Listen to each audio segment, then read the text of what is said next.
What is going on, everybody? Welcome back to the show. Welcome back to another episode of Seahawks Now. As you guys can see, I got my old hat back and we are ready to go. After week 4, are the Seahawks one of the NFL's top teams in the league? There's a lot of chatter right now in the media about this. Seattle obviously winning their game on Thursday night against the Cardinals, taking down Arizona in big fashion.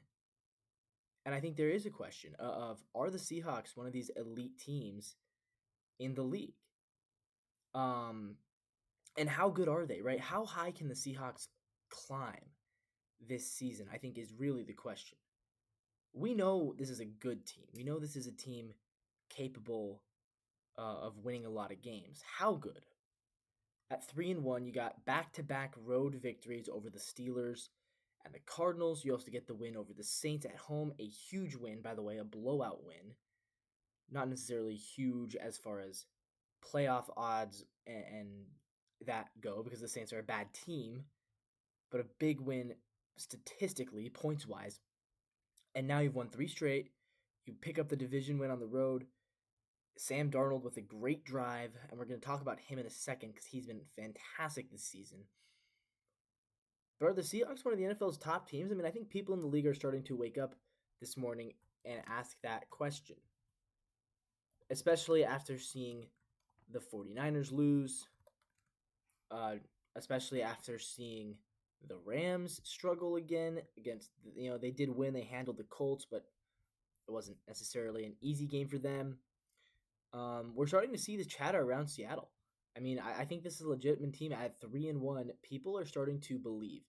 AZ Central ranks Seattle at number 7. They say, why are the Seahawks ranked number 7? Seattle has won 3 straight games after being edged by the San Francisco 49ers in week 1. Sam Darnold looks like a great fit in Seattle. They're ranked number 7, right behind the number 6 49ers, and then the Jaguars at 5, ahead of the Chargers at 8. Yeah, that's a big deal. Here's what Sports Illustrated has. They do their rankings based on Super Bowl odds. I think we're going to be a little bit lower than number 7. We wind up at number 10. They write, after losing in week 1, Seattle has won 3 games in a row and is firmly in the mix to win the NFC West. Seattle has jumped up to 4,500 to win the Super Bowl. Last week, they were at 5,500, so that's a big jump in the betting markets. Here's what Sporting News has to say.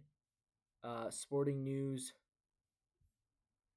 Okay, I guess they don't have their full list yet, so we're not gonna go through that yet. But yeah, I mean that's where the early power rankings this week are starting to drop. And yes, Seattle is getting some chatter in this top 7, 8, 9, 10 teams. Here's NFL ESPN Football Power Index. This one doesn't really believe in Seattle. Seattle actually at just 0.8 on the Power Index. That, by the way, ranks 15th in the league.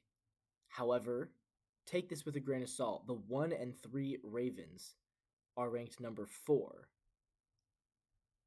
And the 1 and 2 Denver Broncos, who play tonight, are ranked number 11. So how accurate is this? I don't know. Seattle is not the lowest ranked 3-1 team. The Pittsburgh Steelers at 3-1 are ranked number 16, while the Jaguars at 3-1 are ranked at number 19. So who knows how much stock you can take from the FPI rankings. Seattle goes up by 3 spots in their win on the FPI. Their offense is actually graded negative 0.6, which puts them at one of the bottom half of the league in offense, actually. Meanwhile, their defense ranks at 0.9, which makes them a borderline top 10 defense. I think really they're off on the defense. The defense is better than that. I mean, just it is. The defense is better than 0.9. Their special teams is actually graded as the second best special teams unit in the league at 0.5. Only the Texans graded better. As far as the projections go, ESPN right now is projecting the Seahawks to win 9.7 games, that is third, projections wise, third in the NFC West, with the 49ers projected to win 10.4 games, and the Rams also projected to win 10.4 games. However, if you look around the NFC, the Seahawks would be projected to win the 7th most games in the NFC, and they would be projected to get a wild card from ESPN. So right now, ESPN has us as a playoff team. In the projections, they have us at 57.3% playoff odds, 20% to win the division, 28% to make the divisional round, 11% to make the conference championship, 4.8% to make the Super Bowl, and 2% to win the Super Bowl. I think that's still accurate, but it's definitely going up. It is going up. And then if you look at efficiency, here's where it's interesting. Because the FPI doesn't love us, but the efficiency does. Seattle is ranked number 1 right now in overall efficiency. 72.9 is their score. They beat out the Detroit Lions for the top spot. Efficiencies are based on the point contributions of each unit to the team's scoring margin on a per-play basis. The values are adjusted for strength of schedule and downweighted for garbage time. So they don't count garbage time points, and they also don't count as much if you are playing against bad teams. So I like that. So even though we crushed the Saints, we're still, and the Saints are the Saints, but we're still graded really well for efficiency. Number 1 most efficient team in the league. Our offense is graded at number 14 with a score of 52.7. Our defense is graded at number 7 with a score of 63.4. And our special teams graded at number 1 most efficient special teams unit in the league right now at 89.7. Combined, we are the most efficient team overall. So I like that. I love to see that. And it's a big step up from last year. Last year, Seattle was 15th in efficiency. They were 19th in offensive efficiency. They were 9th in defensive efficiency, and they were 21st in special teams. So they have gotten significantly better since then. So yeah, again, this is all great to see. I'm excited. I'm excited about the Seahawks right now, but I'm also excited about Sam Darnold. I want to talk about Sam Darnold. Some analysts are starting to really hop on the Sam Darnold train, and it's making me kind of excited and also kind of nervous. Is Sam Darnold elite, guys? You decide. At the end of the day, I mean, we as fans can kind of decide, but Sam Darnold, wow. I mean, he's been good. And let's go back to the PFF grades again. Last week, he was the highest graded he was the highest graded quarterback in football, according to PFF, through the first 3 weeks of the season. Now we are through 4 weeks of the season, and look who is still number 1. It's Sam Darnold with a grade of 91.1. Dak Prescott right now is number 2, and Matthew Stafford is number 3. Looking at wide receivers again, we still have the number 2 highest graded wide receiver. That is Jackson Smith-Njigba. We also we no longer have a top 3 running back. Kenneth Walker is no longer in the top 3 there. But still. So yeah, again, Sam Darnold keeping it up. He kept it up against the Cardinals. He had another good game against the Cardinals, and he is still the highest graded quarterback in the league. We're through 4 weeks now. I mean, we're starting to get to the point where it's not as much of a fluke as you might think it is. Because, yeah, the first couple games, you can say, kind of fluky. We're through 4 weeks now. And it's still going on. And Darnold is still playing like this. He's still playing at this high, very high level. There's something to read into here. Colin Cowherd just recently saying he believes Sam Darnold is an elite NFL quarterback. And I'm starting to agree. I'm starting to hop on this Sam Darnold train. I'm really liking what I'm seeing out of Sam Darnold. But we'll talk more about him tomorrow. Let's hop on my last topic of the day. Seattle Seahawks quarterback Riq Woolen could be traded before the deadline.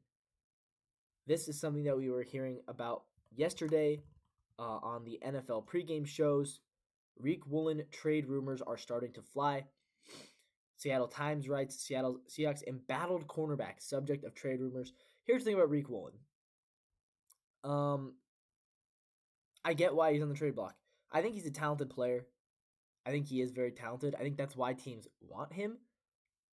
Right now, he's probably your fourth best cornerback on the roster. And part of that is because of the emergence of a guy like Josh Jobe and the emergence of a guy like Darion Kendrick. Is Darion Kendrick going to keep this up? I don't know. Right now, Darion Kendrick is the second highest graded cornerback in the league, according to PFF. And meanwhile, Josh Jobe already has, 2 interceptions, right? So you've got these two guys who are probably overperforming. Jobe has 1 interception, by the way. But he's been good. Josh Jobe has been very good. Half a sack. He has a quarterback hit. A lot of tackles already. 1 interception. 4 passes defended. So he already looks very good. The question is, is Josh Jobe a guy who you can trust to be your starter? Is Darion Kendrick a guy you can trust to be your starter long term? Probably. So again, I understand why Riq Woolen's getting traded. Do I think it's going to happen? I don't know. We'll talk more about that tomorrow. I think he could get moved. Field Goals writes, doesn't mean Riq will be traded. There's not confirmation that Seahawks are shopping Woolen, but teams are at least interested in him. Yeah, he was a former Pro Bowler. It makes sense that teams would be interested. Pete Carroll briefly benched him. Mike McDonald sat him once last year. He has been flagged 6 times. Mike McDonald thinks he is pressing a little bit. Yeah, I see it. So I get it. We'll talk more about that tomorrow. As always, though, guys, that's going to wrap the video up for today. Until next time, go Seahawks. Leave a like, leave a comment down below. Do you think we should trade Riq Woolen? We're going to talk more tomorrow about Riq Woolen and his status on the team moving forward. But until then, have a great day. We'll see you guys tomorrow. As always, until then, go Seahawks.